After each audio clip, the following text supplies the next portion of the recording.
What's really interesting is that the wilder looking bike is significantly faster than the older bikes with different aero. Today we're going to look at the background as to why aero was introduced in the first place, and we're going to find out without an engineering degree how it affects the bike's speed.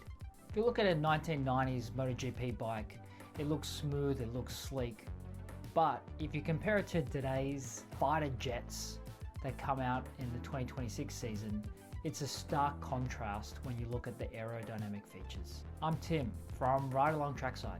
Stick around for the bonus at the end. We're going to compare the person who created the aero in MotoGP against perhaps the most famous ever engineer in F1. But first, here's Timmy's top 3. 1, incredibly, the 2027 technical rules are actually going to slow down the bikes by up to 3 seconds per lap. 2, Ducati hired Ferrari F1 aerodynamicists to make their bikes super fast. They were the first mover, and then everyone copied them. And 3, MotoGP actually banned this before, around 60 years ago, 1957, and then aero came back, it's being banned again. We want to dive into how much of an increase in performance and danger that was. Wheelies, I'm sure we all know what they are, is obviously when the front wheel comes up when you put too much acceleration into your motorbike and you pull the throttle back. MotoGP bikes make over 300 horsepower. MotoGP bikes also only weigh about the same size of 2 average adult men. So when you pull down the throttle, you lose so much grip, and that bike wants to go to 350 kilometers an hour as quickly as possible. When the front tire is off the ground, you're losing traction.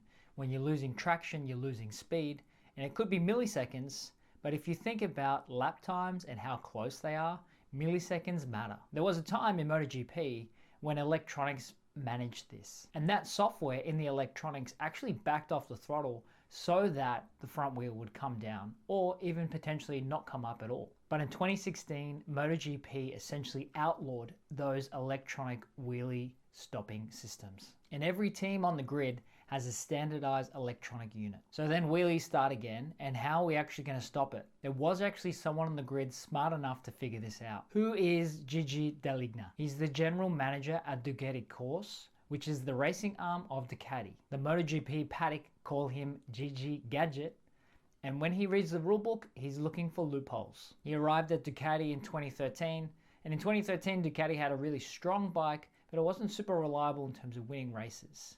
It was fast, but it needed help. And his idea was, instead of using electronics, could we physically push it down?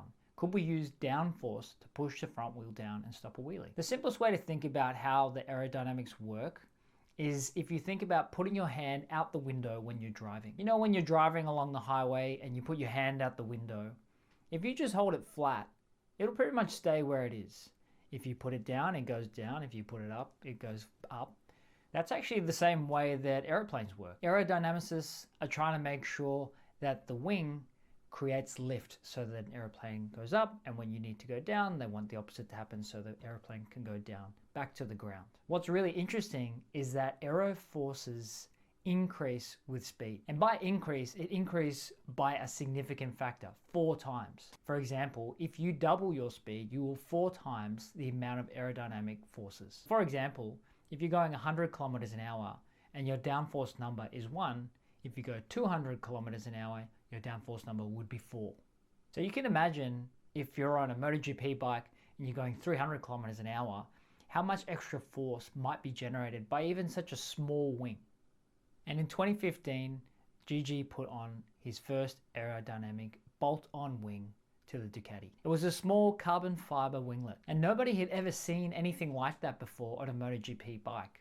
Some people laughed at it, but when the numbers came in and the lap times decreased, everyone took notice. So what happened next? The rough timeline is that in 2015, Ducati introduced their little winglets. Because everyone sees that they work so well, in 2016, people try and copy Ducati. Then Ducati make even bigger wings to get more of a downforce.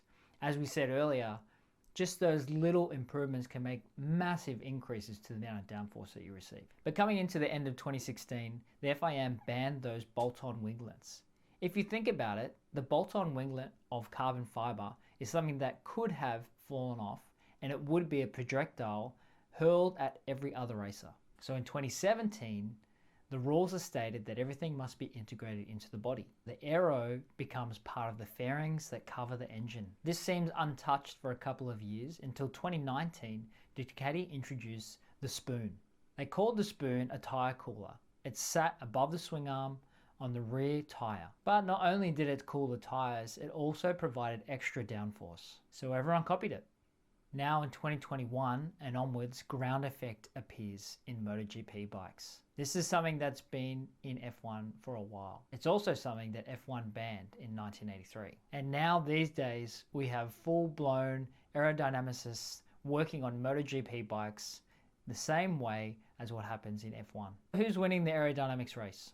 Ducati, who essentially invented the aerodynamic wind force.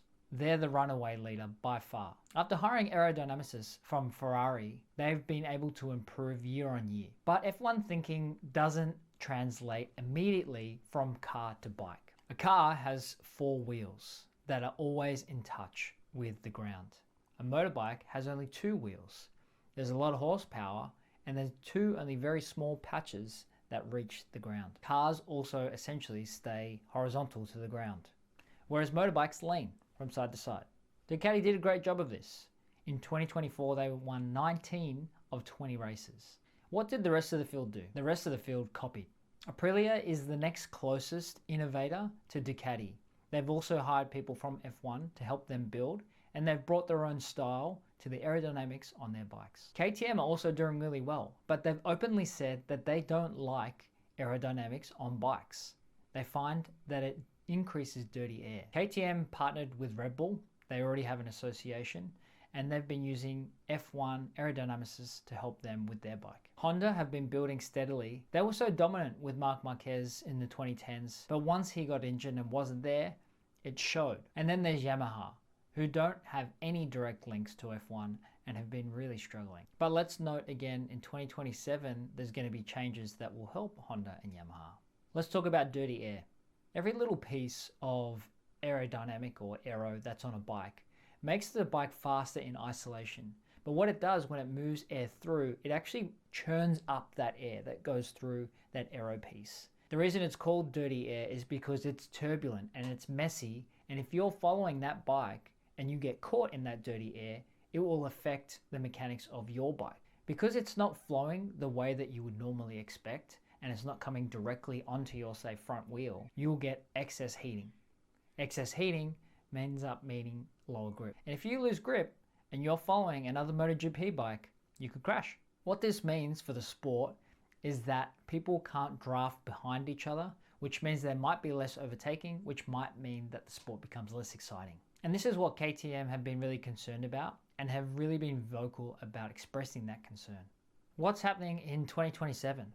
We'll cover this more deeply in a separate video, but there's going to be a big technical reset, the biggest in a decade, and aerodynamics are at the center of this. There's going to be 3 big factors that will reduce speeds and allow closer racing. The fairing dimensions are going to be reduced significantly, engine sizes drop from 1000cc to 850cc, and ride height devices are going to be banned. It's crazy to think that this might impact racing by reducing lap times by up to 3 seconds per lap. As a bonus, let's look at F1 versus MotoGP in aerodynamics. And the best comparison we have is Adrian Newey compared to Gigi Dall'Igna. Newey is the greatest F1 car designer in history. He's won with Williams, he's won with McLaren, and he's won with Red Bull, multiple championships. In 2023, his RB19 won 21 of 22 races. He is the most intuitive at visualizing airflow around complex shapes.